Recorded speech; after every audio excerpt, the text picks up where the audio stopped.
সুপ্রিয় শিক্ষার্থী বন্ধুরা, আশা করি তোমরা সকলে ভালো আছো। আজকে আলোচনা করব সপ্তম শ্রেণীর বাংলা বইয়ের 61 পৃষ্ঠায় উল্লেখিত এই ছবিকে কেন্দ্র করে যে প্রশ্নগুলো করা হয়েছে সেই প্রশ্নগুলোর উত্তর নিয়ে। দেখো, এই ছবিকে কেন্দ্র করে কি প্রশ্ন করা হয়েছে, এটি কি নামে পরিচিত, এর ব্যবহার কি, এটি বলতে কোনটিকে বোঝানো হয়েছে। এই যে এই ফেস্টুনটিকে, এটি সাধারণত উপর থেকে নিচের দিকে ঝুলানো হয়। এটা স্লোগান সংবলিত হয়ে থাকে। এর আকার আয়তাকার।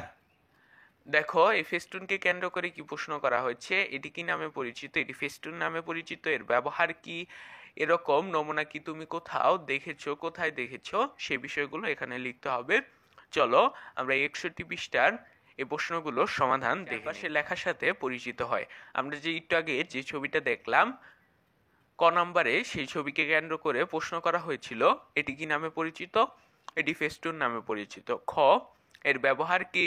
উত্তর, ফেস্টুন অপেক্ষাকৃত বেশি সাজানো প্রায়োগিক লেখা, সাধারণত আনন্দ উচ্ছ্বাস প্রকাশে সংক্ষিপ্ত ভাষায় এতে বক্তব্য পরিবেশিত হয়। উৎসব, মেলা, ঐতিহাসিক দিবস ও ব্যক্তিত্ব স্মরণে বিষয়ভিত্তিক বক্তব্য ধারণ ফেস্টুনের বৈশিষ্ট্য। মানুষের মনের আনন্দ আবেগ ফেস্টুনে ফুটে ওঠে।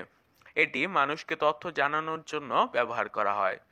আরেকটি প্রশ্ন ছিল গ নাম্বার, এরকম নমুনা কি তুমি কোথাও দেখেছো, কোথায় দেখেছো। উত্তর, হ্যাঁ দেখেছি, স্কুলের গেটে, ভবনের দেওয়ালে, মার্কেটের দালানের সামনে। এটাই মূলত ছিল 61 পৃষ্ঠায় উল্লেখিত সেই ছবিকে কেন্দ্র করে করা কিছু প্রশ্নের সমাধান।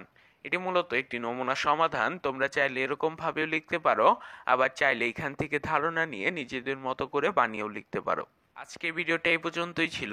পরবর্তী ভিডিওতে আমরা 62 পৃষ্ঠায় উল্লেখিত এই ছবিকে কেন্দ্র করে করা কিছু প্রশ্নের সমাধান নিয়ে আলোচনা করব। সেজন্য যারা আমাদের চ্যানেলটিকে এখনো সাবস্ক্রাইব করোনি এরকম আরো ভিডিও দেখতে, আমাদের চ্যানেলটিকে সাবস্ক্রাইব করে রাখো। আল্লাহ হাফেজ।